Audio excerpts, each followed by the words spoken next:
Well, welcome to another episode of the Doomer Optimism podcast. Uh, I'm first time host Donald, and I'm joined with Ashley, who's co-hosting today, and we're interviewing uh, Jane Smith, uh, who's if you look at a blog, you might recognize as famous actress Angelina Jolie.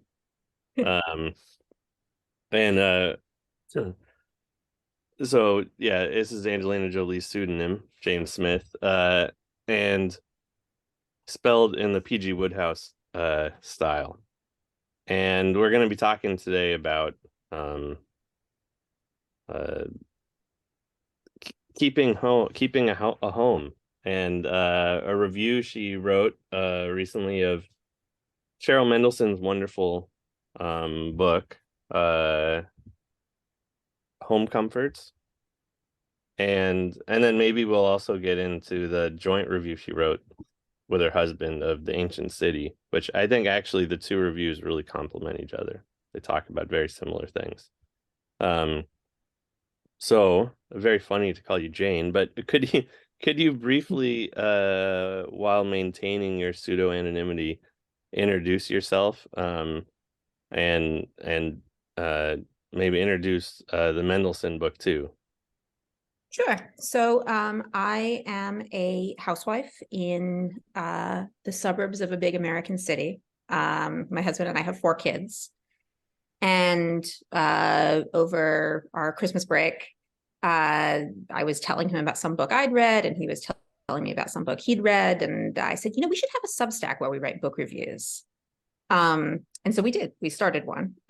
It's the Smiths with a P before the S uh, at substack.substack.com. And we've just started writing about stuff that we think about and stuff that we're interested in.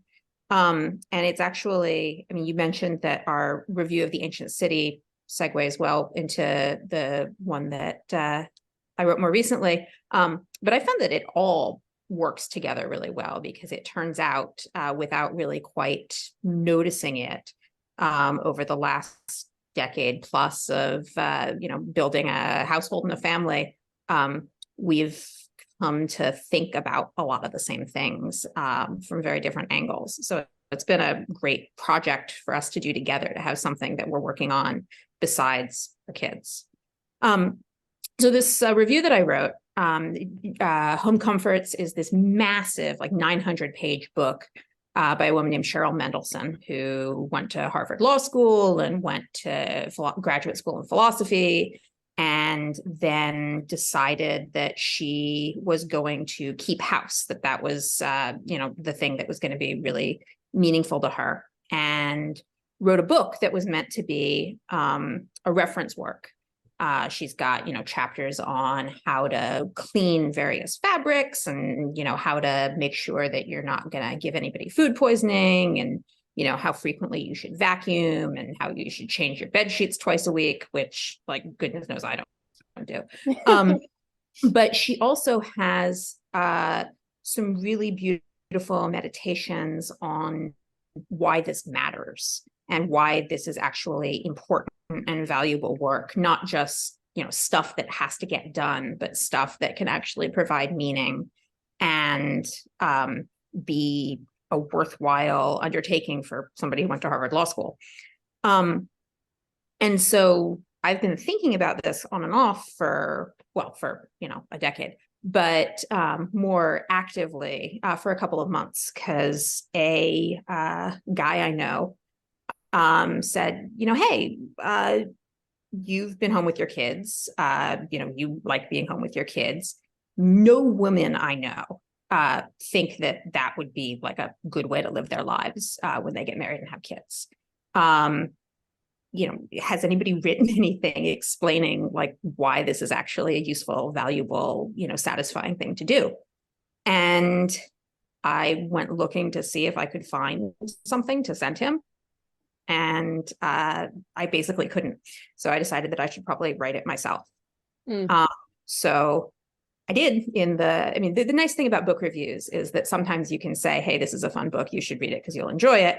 But they're really mostly a launching pad to riff on something interesting that you've been thinking about and that you sort of took away from the book without it necessarily being something that the book is about. Because Cheryl Mendelson's book is about keeping house. It's not specifically about parenting or about how you structure your household and what sort of lifestyle choices you make. It's applicable to single people, it's applicable to retirees, it's applicable to, I'm so sorry, that is the timer for my bread. I just need to go in. Sorry, very on brand here. I multitasking. Well, while you take your bread out of the oven, just a few notes of praise for your review and the Mendelson book. There's a recent genre of writing that I don't know what else to call it. This like sort of neo trad wife genre, and then Evie magazine. I don't know if either of you have seen that. And it's all very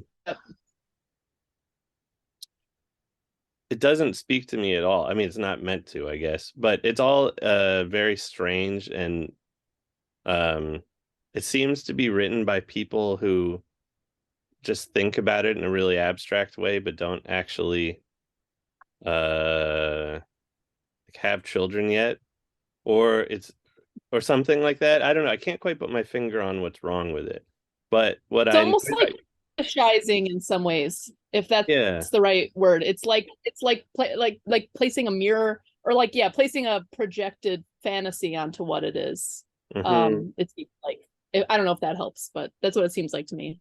But what I think your review doesn't strike that tone at all, and nor does the Mendelson book, in a good way. And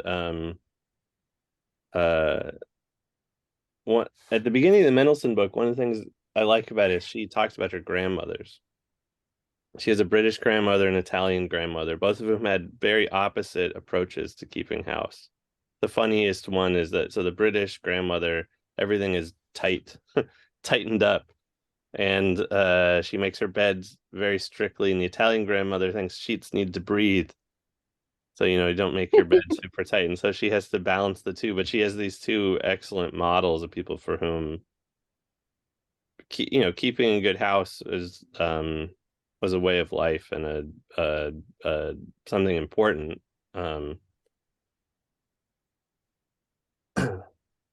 So that's not a question. I apologize, but it's just the tone, the tone of both her book and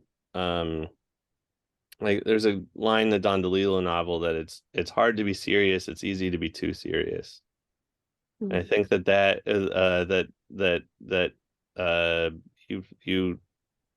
you're able to thread that needle. Well, it's also, it's a topic where it's hard to avoid being argumentative or defensive. So much of the mommy wars are such a presence in I would say American women, I think, sort of Western women generally's lives. Is it better to do this or to do that? Whatever you do, somebody is going to tell you that you're doing it wrong. And so I really wanted, writing this, not to argue that this is a better way of living your life, but to paint a picture of why it's a good way. Because, I don't know you, I don't know your life, I don't know why, you make whatever choices you do. But I do think that many more people would be happy and more satisfied in their lives if they spent more time thinking about keeping house and about making a home for themselves and their families. So statistically, any given young woman, would probably be happier doing this, but no person is a statistic. So we get a lot of pictures in our society of what success looks like in the workplace or in society, what kinds of parties you get invited to and who is going to date you and, what promotions you get. And we don't get a lot of pictures of what satisfaction and the good life look like in the home. And this is something that both men and women, get a tremendous amount of satisfaction out of, and that is important and meaningful. But it's especially important when there are kids in the picture, and therefore it becomes especially important for women because we have a different relationship with our children than men do. Yep. Okay, so typically I like the arc of these individual shows to kind of follow like a lay out the doom, and then what is the issue that we're dealing with, what are we up against, and then what is the like optimistic vision to respond to the doom, so the doomer optimism arc. So I wonder if we might just like set the stage by hearing you talk a little bit about like the way you see like the kinds of narratives the women are told, like go into I guess some more detail about like just what we're up against to being able to like, I don't know, I guess get a more widespread understanding of homemaking as worthwhile, worthy, like high status, satisfying, like what are we up against to like achieving that goal first? Okay, so one aspect of it, I think, is that we denigrate physical labor. The things that we outsource are things that are not particularly thinky and are very physical.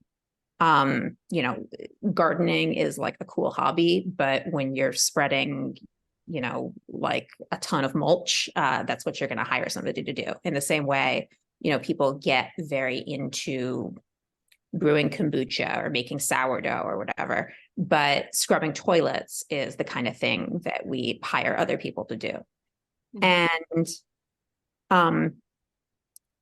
those aren't actually separate spheres of life. We're enormously lucky that housekeeping is so much less labor intensive than it was, 100 or 200 years ago. Like we have washing machines, we have vacuum cleaners, we have heat that doesn't leave a fine layer of coal dust over everything in the house.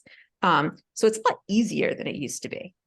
But there's a very strong strain, especially in sort of, professional managerial class, highly educated, coastal elite, whatever you want to call it, society, that, doing stuff with your hands or your body that's not, artisanal and, exciting and gonna give you something, cool you can put on your mantelpiece at the end of it is just like pointless. That it's, something that we pay immigrants to do. And I think you see that nowhere more than in housekeeping. This idea that you are, wasting your college education, wasting your graduate degree, wasting the thing that you've, undertaken $100,000 worth of debt to get by vacuuming Cheerio crumbs out of the carpet. And, if life were with nothing but vacuuming Cheerio crumbs out of the carpet, I would say, yeah, true. That's a pretty crummy life. No pun intended. I was just thinking that. I swear I didn't do that on purpose. But the vacuuming Cheerio crumbs is part of creating a home that works, that, people have the things they need when they need them. And, the other people who live with you, but like also you, if you live by yourself, like you are a person of value who deserves to be taken care of. And, that's a thing that you can do for yourself. And,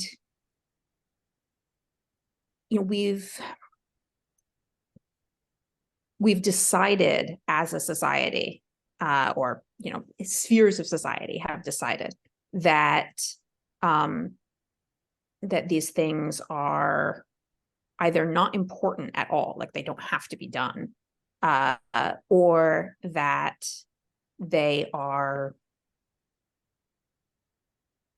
demeaning to the people who do them. And, if you have the means to avoid demeaning tasks, why wouldn't you? Maybe you would avoid them for ethical reasons because, like it's bad to put off these demeaning things on, other people. But like most of the time, you just like, if you think that something is like a terrible thing to have to do, you're going to look for ways to avoid it. So the sort of image of what a successful life looks like is really caught up in the workplace, in sort of the intellectual world. Like getting an article in the Atlantic is awesome. Making senior vice president is awesome. And, like obviously you have a house because you have somewhere you need to go, but sleep and eat. But that's just kind of a side story. And that's become increasingly true over the last 100, 200 years because we've begun to separate, production from the home, because we've got this tremendous technological surplus and specialization. And, when you don't have to weave your own cloth and sew your own clothes, you can get clothes a heck of a lot cheaper and a heck of a lot faster. But our homes are still these places that give us meaning, that are our first schools, that are where we live out, the most sort of private and important parts of our lives, and even the public parts of our lives. Sometimes we entertain in our homes. We have our, we see our friends. We're certainly around our families. These are important places that shouldn't get kind of like pushed to the side as a sideline, as something to, we'll deal with that when we get to it. These are the first places and the fundamental places that our children are. And they're also, increasingly the places where we're spending huge amounts of our time. Mm-hmm. So I have an added comment, and then Donald, you ask a question, but I just think about the professional managerial class women that I know, and part of it is just like, this is the script. You hire a nanny, or you get your kids in daycare, you hire out housework, whatever, a cleaning service, you hire out landscapers, and that's what everybody else of your class does. And part of my doom, the doom for me at least, is just like, I think just like providing an alternative option that is more like agency centered. And my own personal experience, I don't think I was actually sure what I was going to do with my career when I had my first in grad school. But once I had my first child, I was like, oh, I just need to be around. Like, I just need to be around. This is an infant. This kid needs me. And then I had 2 more kids. And so there's just a period of time where I was like, I just need to be around. These kids it's really important that I'm there for them. I think it helped also that I was a nanny for these like upper class women in Chicago before I became a mom. And they were just never home. They were like not home from 6:30 a.m. till 7 p.m. And I was like, I won't have kids if that's what my job is like. Or I'll quit the job if I want to have kids. So anyways, I just think like there part of what we see in doomer optimism is like this. A lot of times people reach a crisis point where the standard expectation for what their life is going to be is just like butting up against their instinct and like drive for some more meaning in life, and then they have this like alternative exploration phase. But yeah, part of me, like just an observation, the doom is partially just everyone else does it. It's normalized. Like, where do you send your kids to daycare? And that's just the expectation that 6 weeks in they'll be gone and you'll be back to work. And you hire everything out. Yeah, that's another big thing that I was hoping that this piece will do. And I think so far it's mostly just hit people who already sort of agree. But I hope that this guy who asked me, months ago to write something, can send this to people he's chatting with and have an alternative script or an alternative model to say, it's hard to imagine what your life is going to look like if you're not going for that big job, because everybody at the office is going for that big job. We live in not just incredibly sort of class stratified societies, but incredibly age stratified societies and incredibly sort of lifestyle stratified societies. I know a ton of other moms who are home because I've chosen to live my life in a way that sort of works well with me being home. The other moms at our school are.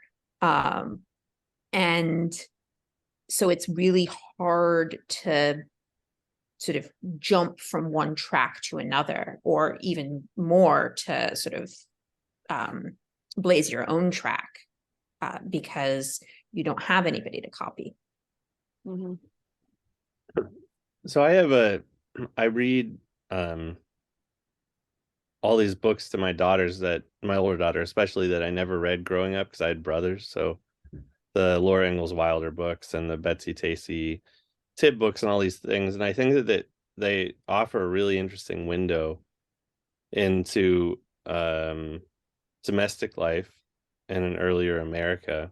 And that I think in some ways the move away from the kind of physical labor you describe in the home has actually made it harder, because now moms and parents generally spend way more time watching their kids directly than they did in the past. It's fascinating. You read Betsy, Tacy, and Tibb, the parents are almost never see the moms.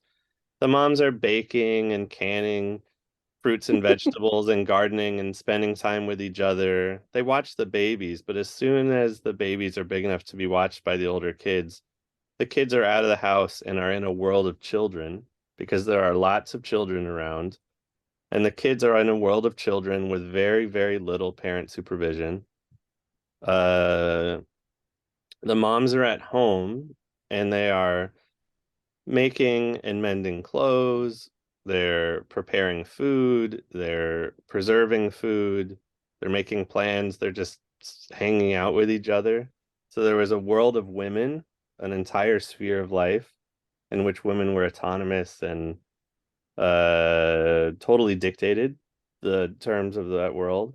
And there was a world of children which had very little parental supervision at all. So parental authority was much clearer, and corresponding to that authority, children had way more freedom. A lesson which unfortunately has been completely forgotten, that very clear authority corresponds to more freedom. But both those worlds, for the most part, of women and children have disappeared and become commingled also in a way that they weren't previously. And I think that, at least for me, like spending a whole day with a 2-year-old it's brutal. Way harder, way more draining, So way more tiring than spending a whole day digging, like moving rocks and digging or something. Like the hardest physical labor is much easier than spending a whole day watching a toddler and like having to pay attention to a toddler and keep a toddler occupied. And so I think in a lot of ways, the movement away from physical tasks has been replaced by a way more intensive parenting that's a lot harder. But also there just aren't a lot of kids around. I mean, just thinking about my immediate vicinity, we have one other neighbor with kids the same age as our kids. There is no world of children that we can send our kids out into.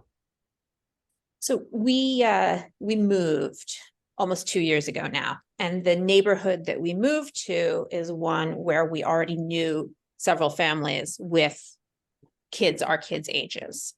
And one of the greatest blessings of the new neighborhood has been that, kids come and knock at our door and say, hey, you want to play? And they all run off together to the park and splash in the creek and come home completely soaked and covered in mud. And, I hose them off in the yard, and then we have dinner. I love my kids and I love hanging out with them. My oldest is now old enough that we can do things that I am interested in for their own sake. We're reading Lord of the Rings together, or we're reading it separately, but trying to, pace ourselves so we can talk about it. But, there are a few things that I would more prefer to avoid than an afternoon of playing Barbies. Like I loved that when I was 5 years old. I am no longer 5 years old. Like I am ready to, move on to like a new phase in my existence. And so, that does exist, the world of children and the world of parents that is separate from children. But it's hard to find because, so many people are at the office all day. And, like I know a lot of really nice nannies, but they don't want to hang out with me, which is like perfectly reasonable. But they are living, sort of there's like in a lot of neighborhoods, there's also like the world of nannies, as separate from the world of moms or the world of children. So there's sorry, I was just grabbing this book because I was trying to find the citation, but there was a woman in the 1970s, a sociologist who her name's Judith Brown, and she wrote this very short article where she says that the thing that decides what is women's work in a given society is what is compatible with caring for children. So in societies where agriculture is done, with a digging stick, agriculture or horticulture is women's work. In societies with the plow, it's men's work because you can't plow with a toddler. You can't stop in time if they get in the way. It's not something that can be easily interrupted. And so much work in our society is now the kind of thing that can't be done with a toddler. There's this, online dichotomy that some jobs are farm and some jobs are emails. And I don't think there's very much email work that can be done effectively with a toddler. You can do it. I've managed to write a Substack with a toddler, although usually, when he's napping. Yeah. But if it's like your job that you're trying to, get in a good 8 hours of, that's not something that you can put down every 2 minutes. It's not something you can do while also, explaining why we don't climb into the dishwasher. And there just are no more jobs, at least high status jobs in America, that can be done while also providing effective childcare. Which is why, there isn't this kind of world of women anymore, or why when it exists, it's occupied by women who have intentionally opted out of the high status work because there is no more high status physical work. Mm-hmm. I would just add one of the things with there's so many parallels here to homesteading and like just small scale production in the home, and I think it's just worth noting explicitly that there was a whole social structure around homesteading, like what you were describing, Donald. There's a whole social structure around like a small amount of subsistence that that functioned in a way that the nuclear family from the 50s doesn't. And so a lot of times, like, we moderns are so confused because we want to like return, but to what era are we trying to return to? Almost everybody I know is like, who's in this little doomer optimism sphere, has gone through a period where they were like, oh my gosh, modernity is horrible for all of us. What can we do about it? And then they like just start looking back in history. And I think most people eventually have like an anarcho-primitivist stage where they're like, we just need to go back to hunter-gatherers somehow. Like the printing press was really the thing that was to blame. Like the written word and blah blah blah. Like just we should never have started writing. And then like you realize you have like okay, but there's actually, like, we actually do live in a civilization, and to be able to raise kids and have them be in it, you have to compromise somehow. So anyways, I just think it's kind of funny because a lot of times people will be like, yeah, I want to return, I want to be in the home, but like the nuclear family's a weird 1950s, 60s, living in the suburbs, like wage labor world that actually wasn't very functional relative to earlier periods. And it's just hard, like you were saying. I think it's just you can want those social structures to exist, and sometimes you can find a neighborhood like you have and they exist, but a lot of times you don't. And so then there is a period where you're like looking to be more in the home, and then you're like, a lot of women are going through this individually. Like, I feel like I'm the only person in the world who's sitting home with this 2-year-old, and I'm supposed to be like totally satisfied by this, but this is also kind of excruciating.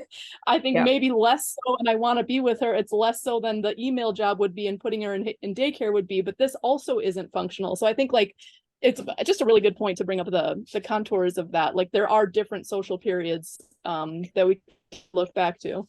Yeah, and you know, even before you get to the Ma Ingalls, I forget what Betsy and Tacy's mom's names are, period, you get to a time when, you know, the men are at home too. You know, they're not house husbands, they're not, you know, cooking and cleaning, but you know, production happened in the home, either, you know, because you were living on a farm or because your house was, you know, upstairs from your shop. And, you know, so you're making your saddles or your books or whatever it is. And you've got your servants and you've got your apprentices and you've got your wife and you've got your children. And everybody is just way more integrated in everybody else's lives. You know, this was one of the both the nice things and the difficult things about the period that, you know, we all spent at home in 2020, that suddenly we were in each other's world. My husband and I were in each other's worlds much more than we had been. I was pregnant with our 4th kid during the pandemic, and he was like, "Oh, your morning sickness is so much worse than it was with the others." And I'm like, "No, it's not. You're just you're during the day." But you know, again, jobs that are not actually the kind of thing that you can, you know, interrupt every 2 minutes because there's a 2-year-old in the room, are much more difficult to do with a 2-year-old in the house. And, you know, when he was able to go back to his office, we were all much, much happier because the house could run and the office could run, and, you know, ne'er the twain shall meet, except when it's take your child to work day. And, you know, but at the same time, like, I missed the times that we were able to work on projects together. You know, we built this enormous play structure in like April of 2020. And I was like, oh man, you know, this is what society used to be like, is, you know, the whole family working together on a project. And I'm like, yeah, you know, and I wonder which of our children would have died before the age of 5 in the societies where, you know, they hadn't managed to produce enough surplus to have things like antibiotics. So, right, the doomer optimism challenge is to move to a point that we can like keep the good stuff, but have the newer good stuff to conserve the good stuff and innovate our way out of the bad stuff from the past. And, you know, reading history and thinking about, you know, wow, which of these like points, which of these family structures and household structures seem the most appealing to me. And like, we don't actually have a time machine. So, right, the trick is to try and find which things are good and how you can reinvent those and bring those to your life. You know, you talk a lot about homesteading and agriculture and sort of return to models of technological life that are you know, more resilient. And, you know, my family, my husband runs a tech company. Like, we are way up at the tippy top of what's going to crumble if the collapse comes. But there's also sort of social resilience and, right, like we may not have reached peak oil, but we've definitely reached, like as a society, like peak family formation, probably a couple of decades ago. We've lost or intentionally abandoned without sort of realizing everything we were losing with it. So much of what lets us be resilient and independent and secure and sort of go out into the world and do stuff, whether it's start a farm or, make a friend or, find a spouse, that I think taking some of that homesteading mindset and that, like, let's figure out how people used to do this stuff and whether we can come up with a, more efficient way of doing it. And taking that to the realm of our social interactions is as important as figuring out how to, live off the grid. And I think it's all connected. I mean, if your house is a mess, you really, you don't feel good about bringing people to it. Especially like newer friends, it's hard to, if you know someone real well, it's like, oh, my house is a mess, but whatever, it's okay. But like bringing friends into the home if your home feels to you like chaotic and unstable, it's hard to bring people into it. I'm always struck by how antisocial American life has become. That middle class American life used to involve lots of parties and lots of hosting and lots of visiting, never mind an even earlier form of I think that social complexity and technological complexity are inversely correlated. And I think that's very clear, like you read Proust or something, of how complex social life used to be, that very subtle things had all kinds of meaning. And read Jane Austen, any of these things, that social life very complex, and it's social complexity has decreased a lot, and people are just I go walking in the neighborhood a lot with my family and my kids in the evenings, and other than dog walkers, how rare it is to even see people even on a nice evening. People are really shut in to their homes. And I don't know how to turn that around. I mean, maybe we could talk a little bit about the optimism side about what sort of you describe very well, like how you've managed to create a life in your home. But I wonder if we could talk about sort of projecting that outward to other people about that, and also how we can turn around this social thing that we've fallen into. I think a lot of the lack of sociability is just how totally wiped people are, and how little slack there is in everybody's lives. You see these statistics about how many American families can absorb an unexpected cost, like financial cost, like, do you have enough savings that if you got hit by a car and were in the hospital, you would be okay. But there's also, would you be able to eat? Like, not would you be able to afford money, but like afford food, but like, would there be somebody who would bring you food? Would there be, somebody who could, like feed your cat? And more and more people don't have that, or don't have that unless somebody would be like wildly inconveniencing themselves to do it. One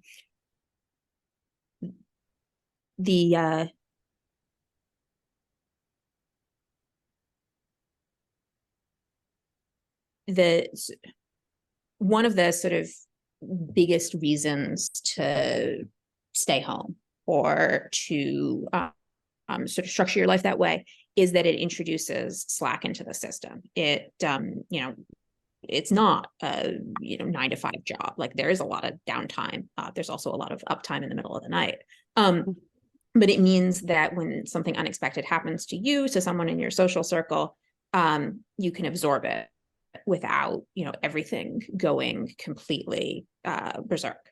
How to do this on like a, like America-wide level, I have no idea. I like, the best answer I can give is, be a good model for the people around you. And, like do change begins at home, do what will make a difference, on a small local level. And, hopefully people kind of pick that up and run with it. Be the change you want to see. Like I'm just full of stupid. Because one of the nice things about being a housewife is that I can sit here and think like what's going to work for my small society, my family, my neighborhood, my church, maybe like my town, but it's like even a smallish town is not really a human scale thing. Mm-hmm. And this struck me very powerfully at the beginning of the pandemic when everybody had very strong opinions about what government policies should be here and there, and like figuring out what you should do for your family and like what your personal behavior should be was not necessarily easy, but it was tremendously easier than figuring out what the rules should be for everybody at large. And I don't think anybody was universally thrilled with the pandemic response, and probably in lots of different directions.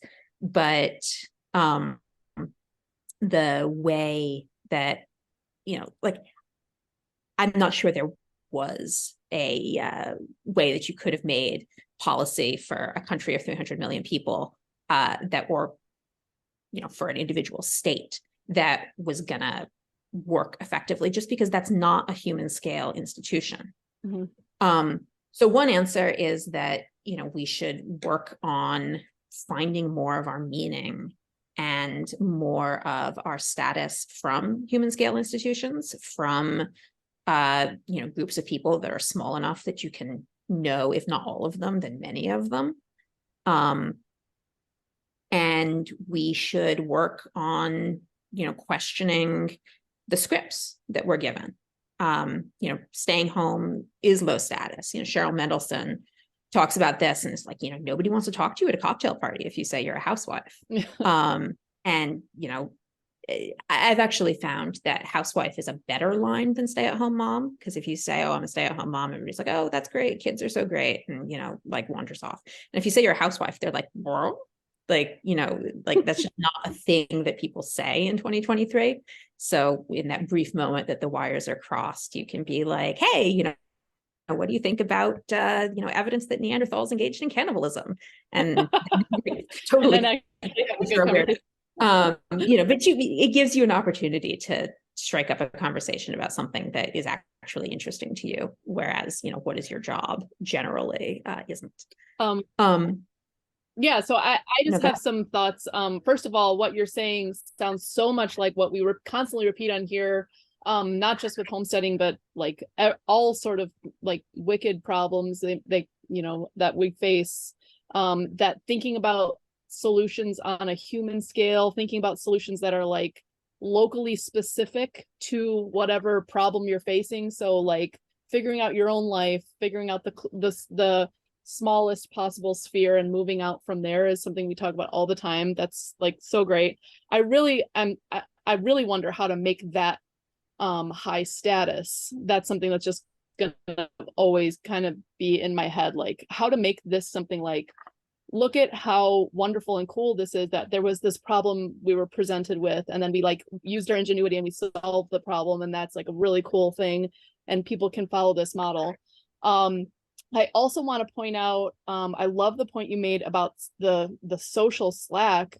It used to be that women who were not in the workplace would be like running civic organizations and like weaving together the loose ends of society, like that nobody else has time. The men who are in like a wage position or a salaried position wouldn't have time to be really like thinking about, and they would be getting together for other purposes, like fundraiser for the church or something like that, and just like weaving together, well, this problem has presented itself, like what can we do about it? So I love the idea that that's like one way to get there without knowing specifically what there looks like for everybody, but instead like the way to get there is just simply through trying to work out the problem by yourself, with your family, and with other people who are also interested in that problem. I feel like is great. It's not satisfying to people because it's like, just figure it out. The solution is not and neither is for homesteading. It's not like just buy this kit and you'll be a homesteader. It's like, well, where do you live? What do you want to produce? What are your goals with this? What are your whole family, you know, everything that's going on with your family and the other limitations.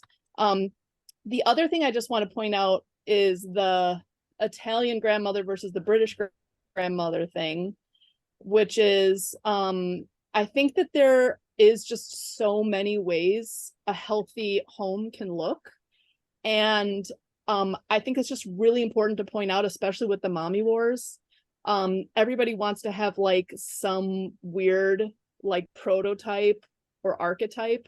And then they get really weird about it and like fetishize it, and then it becomes like an Instagram theme or something. And I just want to point out the few things that we did, just in case it's helpful, as people are thinking about different models. One, we did do like a lot of attachment parenting, which actually does like harken back to hunter-gatherer days. So I didn't lose my whole anarcho-primitivist self. We did like baby wearing and you know, natural childbirth and you know, baby-led weaning, extended breastfeeding, that kind of stuff. I think the neighborhoods, if you can find them, are great. Like, you know, child-centered neighborhoods are a great way to recreate that world of childhood. We don't really have that. But having some place that's like a child-centered place, like we have a library we go to every week, and the kids kind of just run crazy and the parents just talk to each other. So those kind of routines, child-centered world, like even in churches or different, you know, after school activities, whatever. The other thing I wrote about for, sorry, I'm making this an interview about myself. Nobody asked me.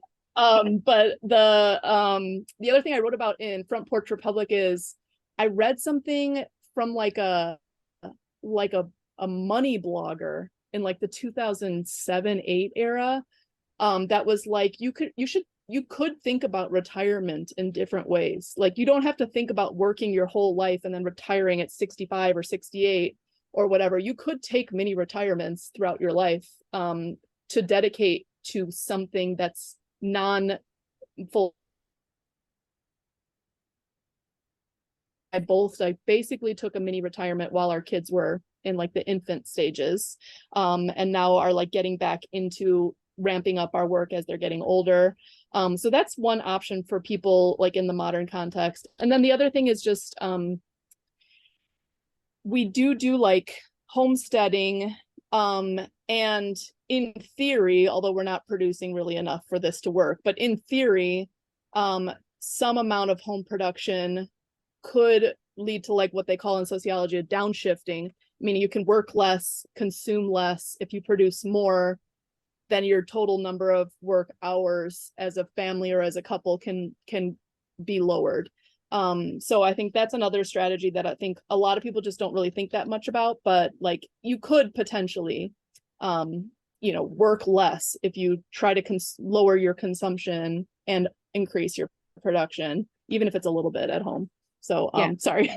No, I mean, nobody there asked me. are so many different ways of having your family work well, having your home work well. And, you know, I'm conflating home and family here, but I hope that it's sort of obvious why those are intimately connected.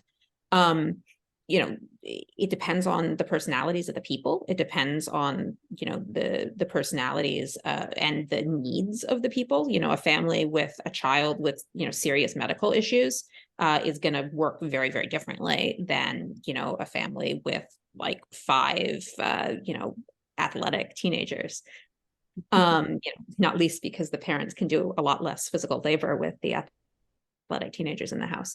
And you know, one thing that often comes up when women start talking about being home or having a job is that this becomes such a dichotomy.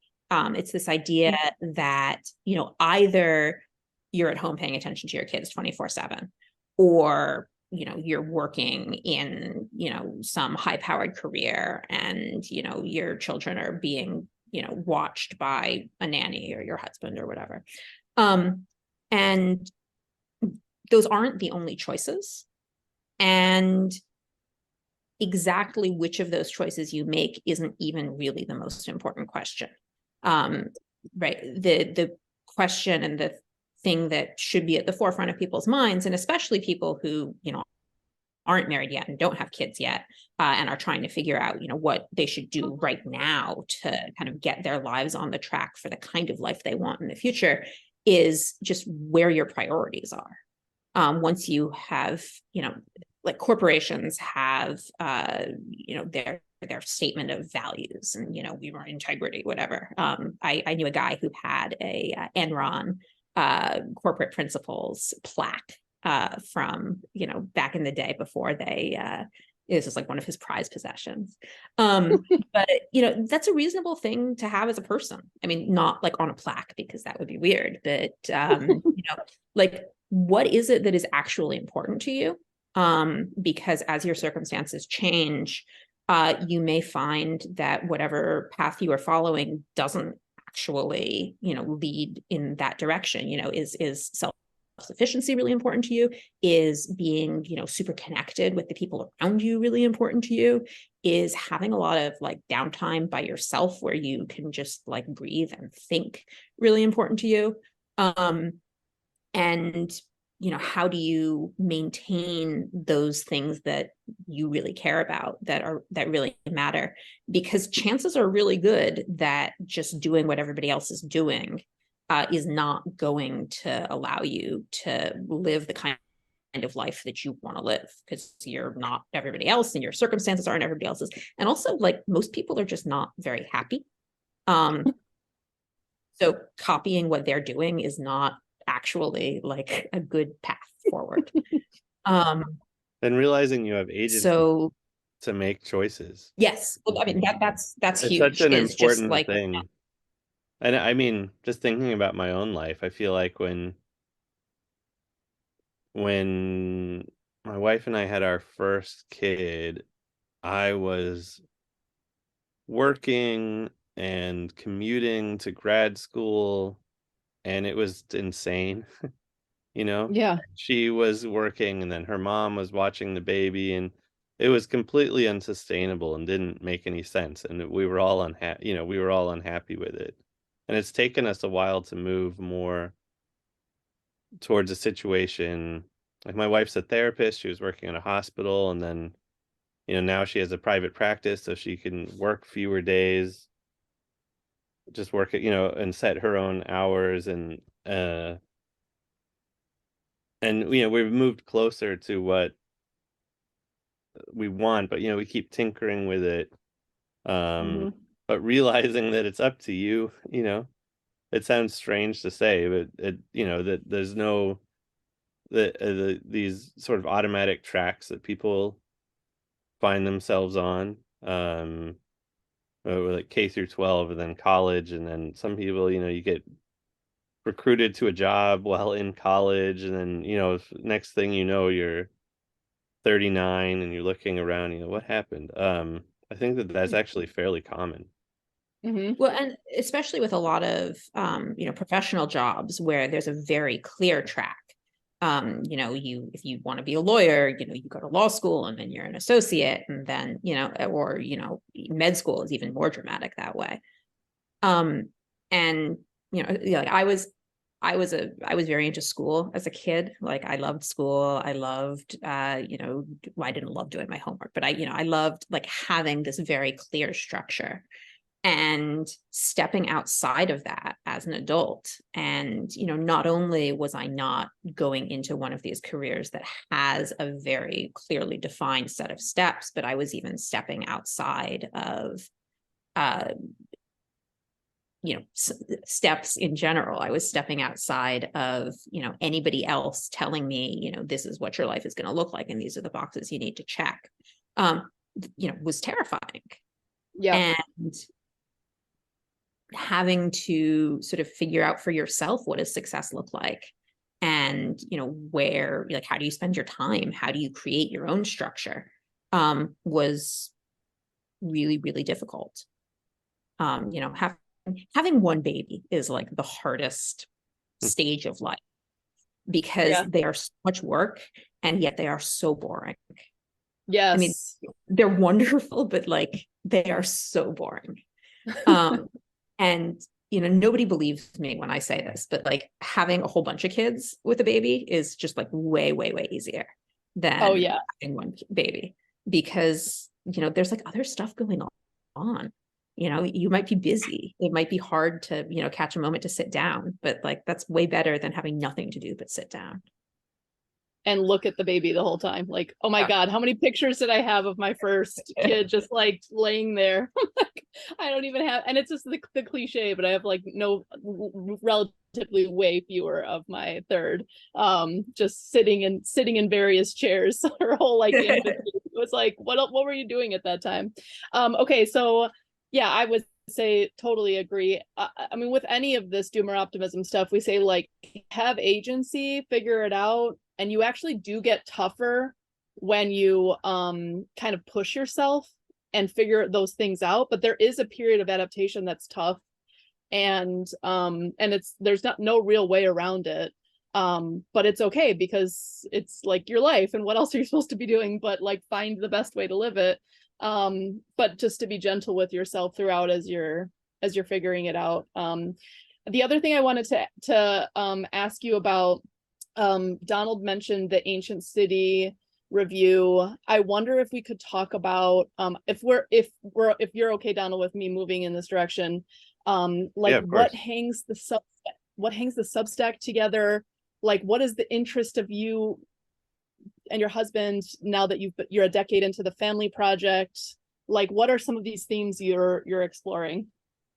So when I suggested we start the Substack, it was because I had read this book about dead languages, which, if you go and look at the Substack, it's the very first post. It's a fun book, and I highly recommend it. But like, my takeaway was basically, this is a fun book and I highly recommend it. And so, I said to my husband, let's do Substack. And he's like, that's great. What a great idea. And like, we're chatting about it at breakfast, telling people about fun books. But it's turned out that,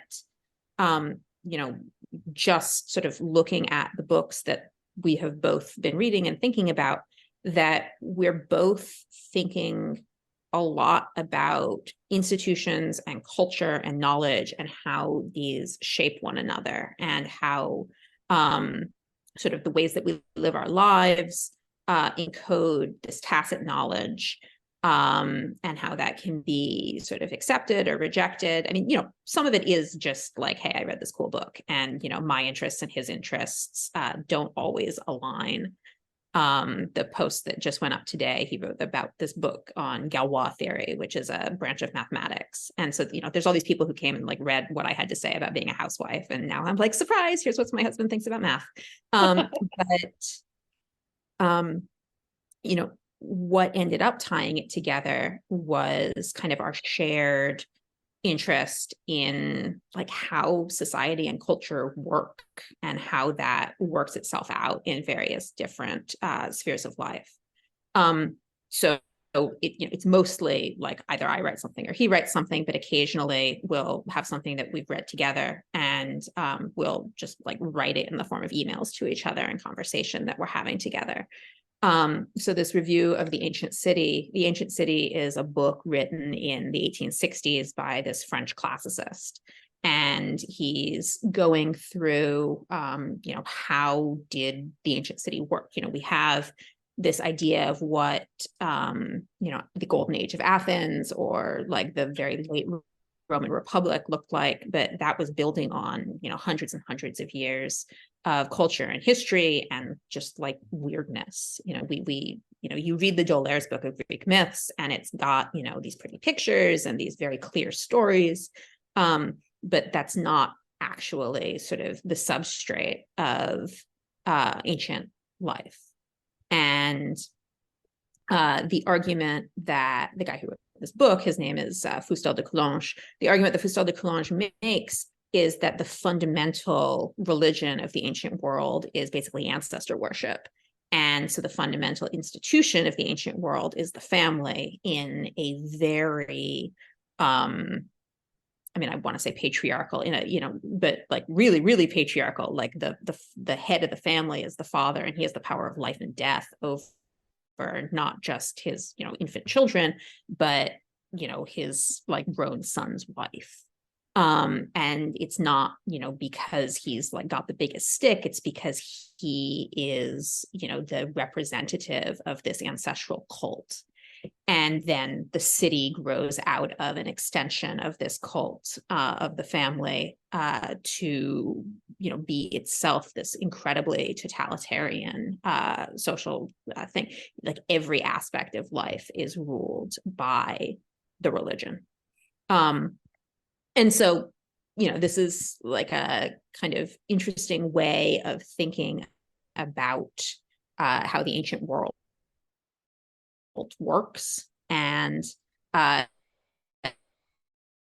it's also a really interesting way because, obviously that's not like how we live our lives. Like we moderns, but also like my family personally, like, I do not present my newborn children to my husband for him to decide whether they should be permitted to live. Like that's not cool. You shouldn't do that, I think. But the image of the family in the ancient world as this kind of thing that persists through time and is its own organism, and the sort of people who are currently alive being just like the part of that organism that's currently kind of moving around and like pouring out libations for the ancestors, but like only unique and different because it's the part that's currently moving, is like a useful corrective to the incredibly atomized way that we think about families now. We have this narrative about like, oh, your family's toxic, cut them off. Like, you're your own person. Like families are practically voluntary organizations at this point. And so this book is like interesting and useful, kind of shoving us back more towards a sensible medium. I haven't read the Coulanges book, but I'm curious how he talks about the relationship of men and women. Just thinking about Homer, how women not only existed in a separate social sphere, but literally inhabited a physically different part of the home in which men weren't allowed to enter. Have either of you read Ivan Illich's Gender? Yeah, I read parts of it. Yeah. Yeah, it's such a fascinating book. But one of the things that he really draws out is that in gendered societies, it's not that men rule over women or women rule over men, but that that they exist in a parallel way, but with actually fairly little overlap. Like that the idea of men giving orders to women, which started happening as that broke down in the modern world, was very scandalous because it had never happened before. He gives it funny examples of that. But in these, at least in ancient literature, that women existed in a whole separate sphere of the home, which men couldn't enter. The famous scenes in the Iliad in which a man is like invited and he stops at the doorway. He doesn't know what to do. It's a scandalous thing. I'm curious if what Coulanges says about that, about men and women's relationship to each other. He doesn't really talk a lot about women, unfortunately. There's a strain in modern history writing that is sort of to focus only on women, and especially on women as, subaltern and oppressed. And let's look at these examples of women who are, subverting this paradigm. And I don't care for that particularly, but I really, also get frustrated with work that focuses only on men's lives. And Coulange does that to a pretty substantial degree. I mean, he talks a little bit about what marriage means, and sort of the woman leaving the religion of her ancestors and coming to her husband's hearth, and beginning to venerate his ancestors and raise her children to venerate his ancestors. But he's really interested in public life and at sort of what citizenship in the city means, and that's really exclusively a male concern. Yeah. So I would love, a sort of equally erudite and philosophically interesting look at what life was like for women. But I don't know that you have the textual evidence to, Coulange draws really heavily on like Cicero, and, there's no female version of Cicero who's writing about, what goes on for women and for the home. Yeah. In the, in the sort of modern nostalgia for the past, you have this very silly idea that the past was an idea of female subservience to men. Mm-hmm. And I think it's actually, there's probably more women now who are made subservient to men only because they happen to be in workplaces with male bosses than in the past. That like female subservience to men seems to me a really modern phenomenon, actually. And that that the past is marked, well, that everyone's lives were harder in many ways, as you note, just because everyone was doing physical labor all the time to survive. And, everyone is having to bury children who die and so on. Yes, we can pause. Okay, sorry, I just went to the bathroom. I'll be right back. Yeah. No, that's fine. I actually want to, we you know what? Wait, I was gonna say, like, just pause this or pause the recording, but don't do it. We'll just note wherever this is. Yeah, we'll make a note. And then we'll come back. I also want to pull up this why isn't it letting me log on to Twitter? That's weird. I want to look up this quote from The Need to Be Whole. That's specifically about this thing you're bringing up, because he talks about the difference between men and women, and I thought it was in pretty the chapter we're reading, everyone for the last agreed to a schedule and then can't do. I don't know, I don't get it. What maybe I'll look at my phone. I could go grab the book, but I have it very clear in a tweet, paraphrased.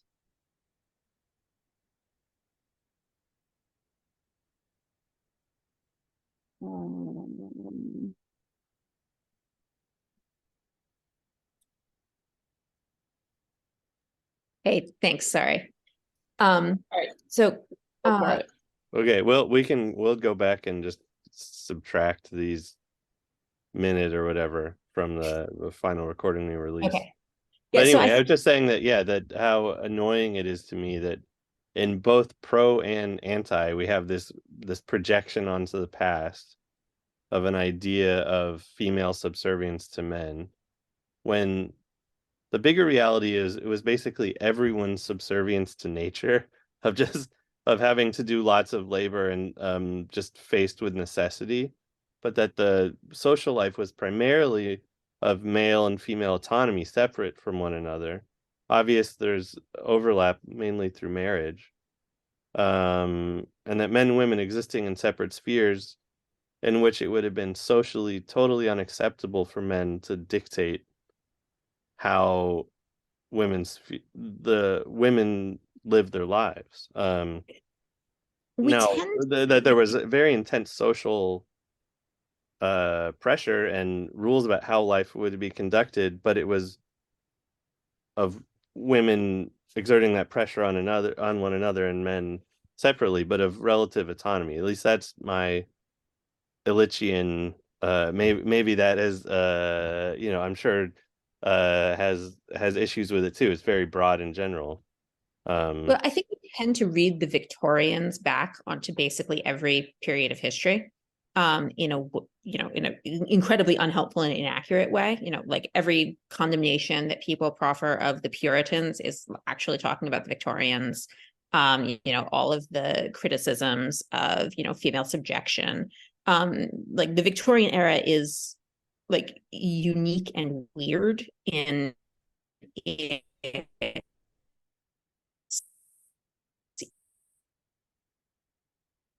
Oh no, you cut out right when you were going to tell us about how the Victorian era was unique and women were weird. supposed to do.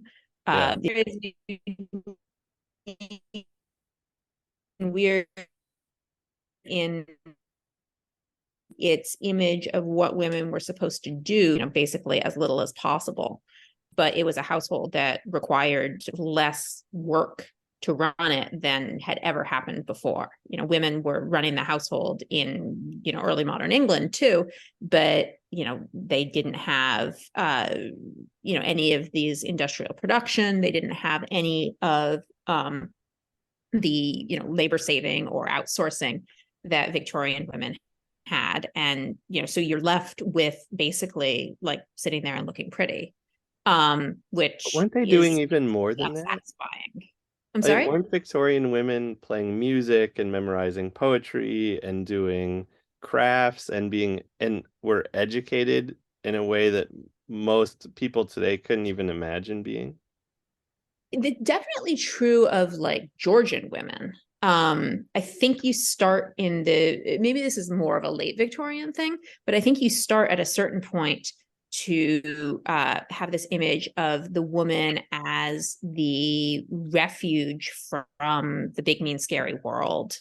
And, it's nice to have that, but, I think the women who were, having their own, exciting and interesting thought, that the new woman was seen as a something different and new and revolutionary. I don't mean to say that Victorian women were like exclusively ornamental. Obviously they weren't, and obviously the women who were able to play this role were only a certain subset of society. Lots of Victorian women were working in factories or were working like 14-hour days and cleaning somebody else's house. But the ability for women to participate in broader society, and you see all these scenes in Jane Austen of the women chatting and having these pert arguments or playing music at dinner parties.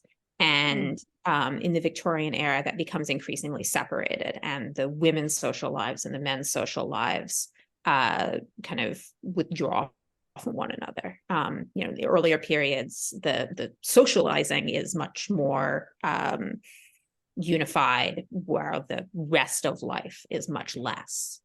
So anyway, I think a lot of people criticize traditional gender roles in an incredibly inaccurate way, because traditional gender roles, traditional when, like traditions change, traditional for whom, and there are universal similarities, but there's also tremendous variation within, because different traditions are adaptive in different times and places. And it's like saying traditional agriculture is bad. Okay, fine. Are we talking like Chinese rice paddies? Are we talking like corn? Like these are these are very different things, even though they have a lot of very clear, meaningful similarities.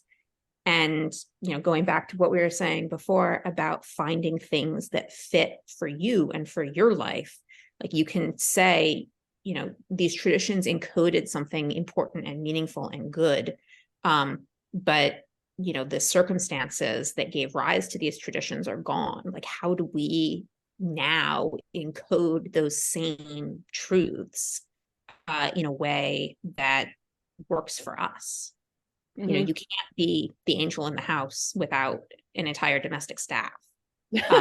And you can't have an entire domestic staff these days unless you are like so ludicrously wealthy. Like, I don't know, you have your, like, somebody playing this podcast for you. And it's interesting, there used to be such a surplus of labor that having hiring, it wasn't only the super wealthy that hired domestic labor. It was fairly widespread and still is in some countries. Like if you live in Laos or India, if you have any means at all, you probably hire servants. Yeah, I have friends here who have what they call a casero, just like they're like a couple who own the land, and then another couple lives in a separate house and runs everything and like cleans their house. Mm-hmm. And I have friends who grew up as missionaries in Laos and Vietnam, and so their families did not have much money, but relative to the villages they were in, and they had to hire a servant. It would have been totally socially unacceptable for them not to pay someone. So it's interesting that, we were talking earlier about the hiring out of domestic labor, which certainly now it's like for a house cleaner to come once a week, and for the landscaping company to come once a week, but without any real responsibility and personal relationship and duty to the person you're hiring, much less like in the past, like hiring a family where there would be sometimes multi-generational relationships and mutual responsibility and keeping someone on even after they're too old to really work much and all of that. And I think, it's all of these things are tied together. The fact that there were fewer children, if, fewer laborers, there's not just a surplus of labor. We have I guess a surplus of technology now, but I think that also adds to the, like, in terms of what managing a household once meant, for not just the super wealthy, it meant also being a boss. Yeah. Our homes are much more private now than they used to be. Not just in the sense that, we entertain less, but like it would feel weird to me to have somebody else in my house all day.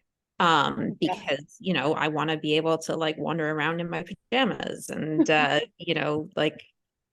eat leftover cabbage out of the fridge with a fork if I want to. Like, I would be embarrassed to do that in front of a stranger. I mean, they wouldn't be a stranger. I'd be embarrassed to do that in front of an employee.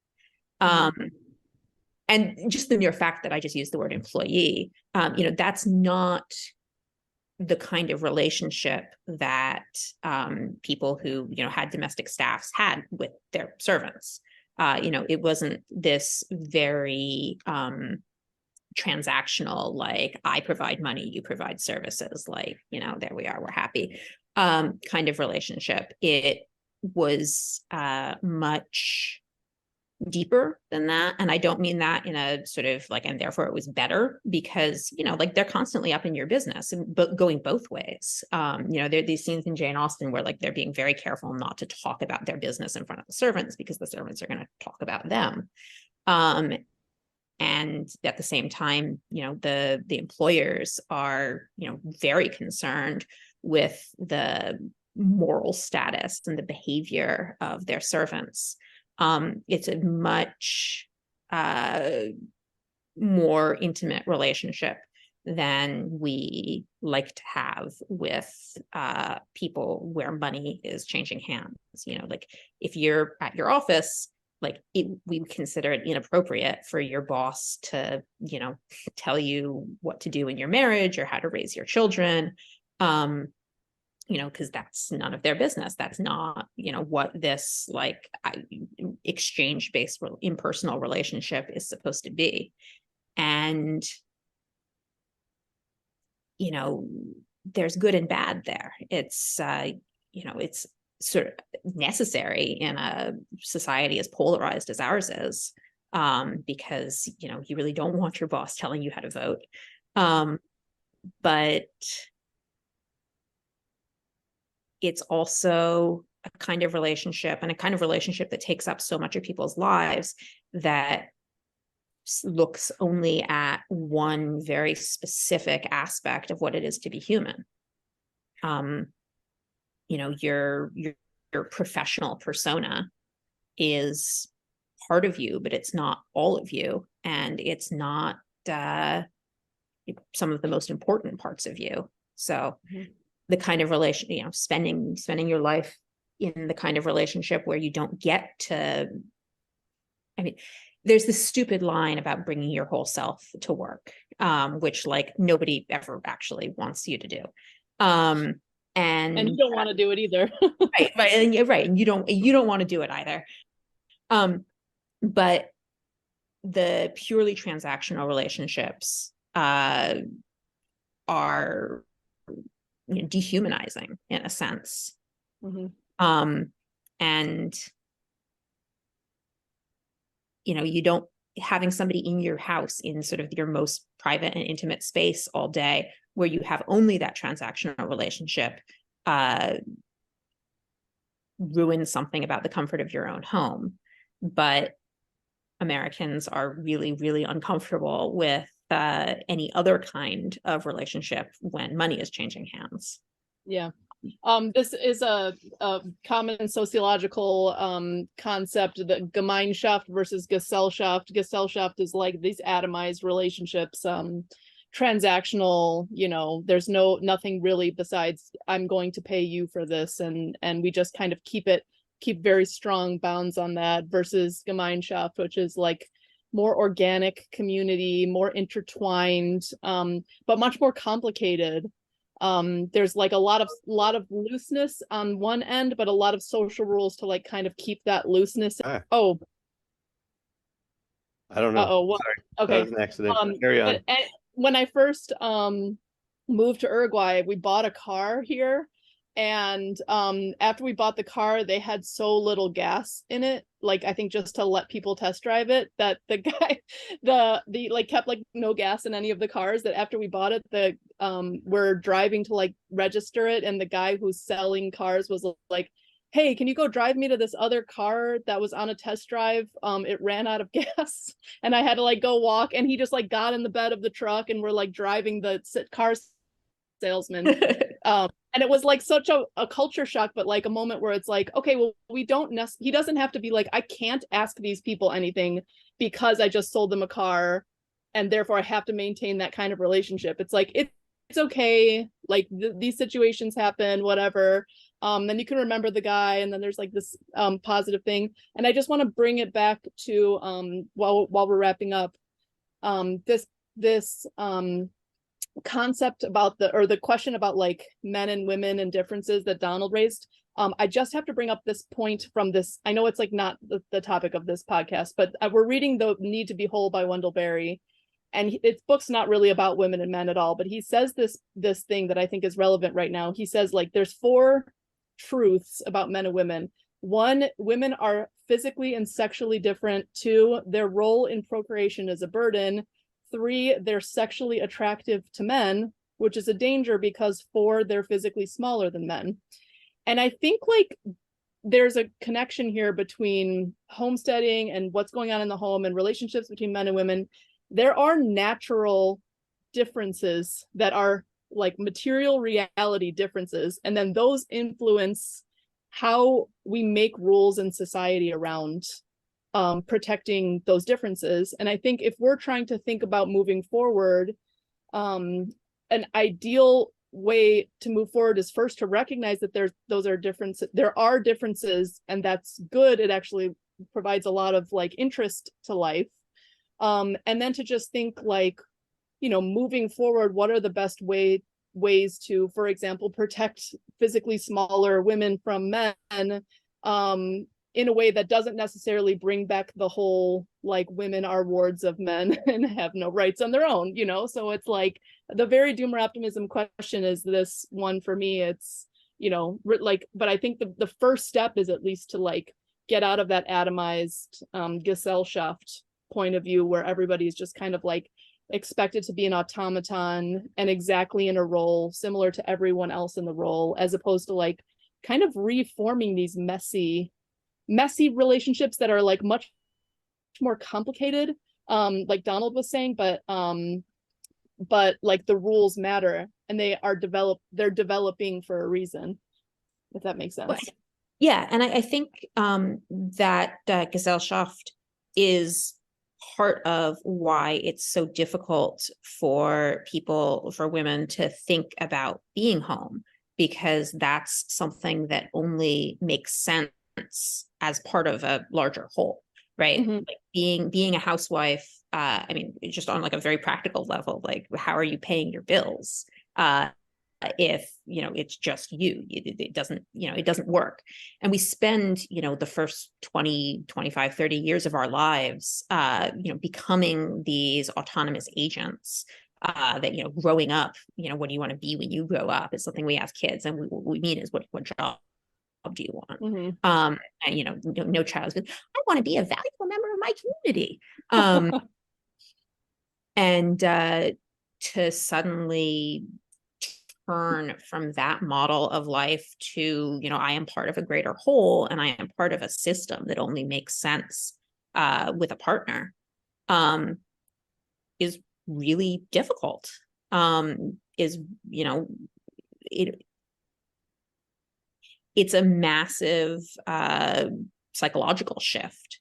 And it's something that, you know, we don't spend a lot of time sort of thinking about it, preparing for. And, you know, right, there are all these cliches about how, you know, motherhood is when your heart moves outside your body. But like, they're pointing at something true, which is that once you are part of something greater than yourself, be that a family or, you know, some kind of a thick community, you stop, or you have to stop thinking of yourself as this, you know, autonomous individual engaged in impersonal exchanges, because there are no impersonal exchanges with a baby. It's incredibly personal, and, you know, Yep. You know, it's a matter of survival that it be incredibly personal. So one maybe final question to wrap things up. I'm curious if just thinking back on your own life, the sort of advice or, I don't know, direction that you would give your teenage self or your you know, early 20s self now, having, you know, reflected on a decade of making a home, which I imagine when you were 19 was not how you imagined you were going to be doing. So I'm curious if you know, could kind of throw your mind back to yourself in college, how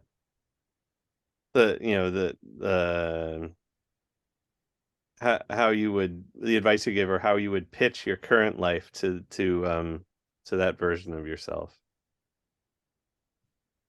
You know, this is hard because I made a lot of choices and, you know, did a lot of stuff that, like, if I could go back with my current abstract knowledge, but not like specific knowledge, like I would change. But like everything turned out great. Like I wouldn't actually go back and change, you know, what I did, because I would be afraid that by like being less dumb in very particular ways, you know, I would accidentally mess something up. And like, you know, it's like stepping on the butterfly and then your grandfather, you know, whatever.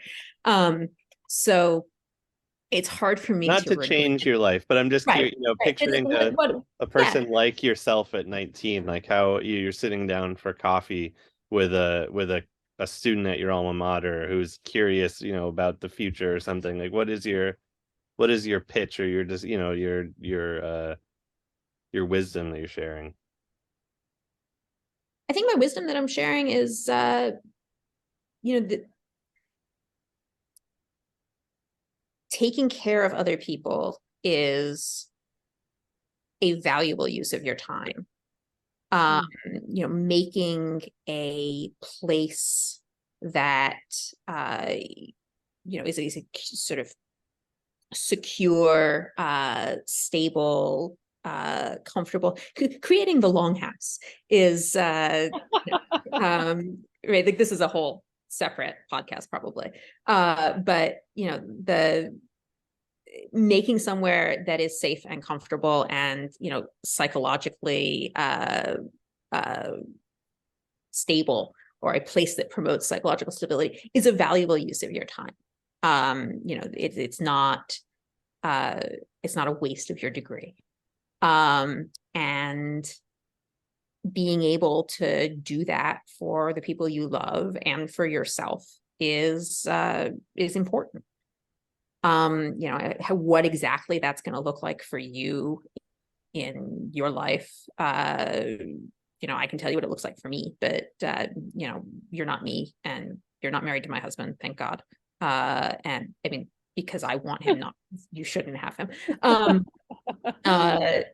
And so what works for you is not necessarily what's going to work, or what works for me is not necessarily what's going to work for you.